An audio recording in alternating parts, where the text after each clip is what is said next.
Assalamualaikum warahmatullahi wabarakatuh.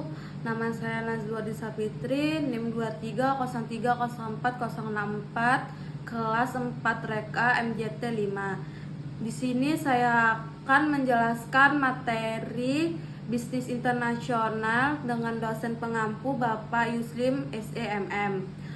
Materi yang pertama yaitu pertemuan kedua, pengertian bisnis internasional. Bisnis internasional adalah kegiatan ekonomi yang melibatkan transaksi lintas negara seperti perdagangan, barang, jasa, investasi, dan kerjasama antar perusahaan dari berbagai negara.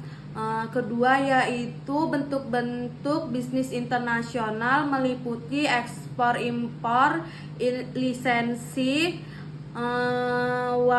waralaba atau franchising, joint venture, dan investasi langsung. Keempat yaitu alasan dilakukan bisnis internasional yaitu untuk memperluas pasar, memperoleh sumber daya, menekankan biaya produksi, mengakses teknologi, dan meningkatkan daya saing global.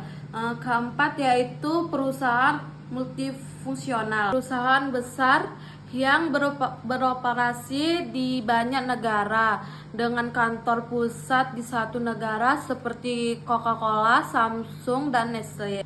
Materi yang saya pahami yaitu di pertemuan keempat, lingkungan bisnis internasional dengan tatanan budaya yang mencangkup nilai, norma, bahasa, dan kebiasaan yang mempengaruhi cara berbisnis di tiap negara. Memahami budaya lokal penting agar komunikasi dan kerjasama berjalan efektif.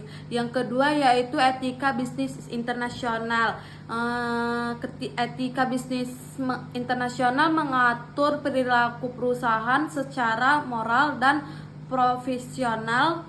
Dalam konteks internasional, perusahaan harus menghormati hukum, hak asasi, serta standar etika lokal dan global.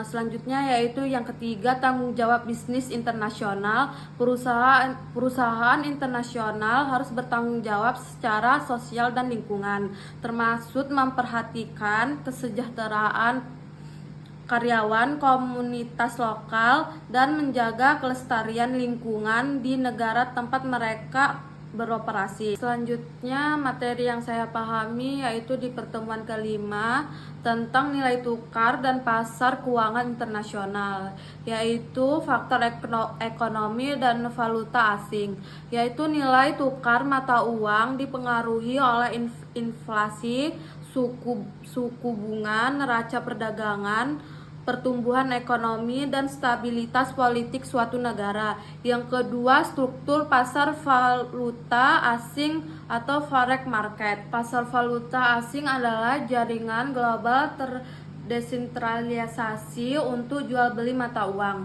Pelaku utamanya meliputi bank sentral, bank komersial, perusahaan multinasional, investor, dan spekulan.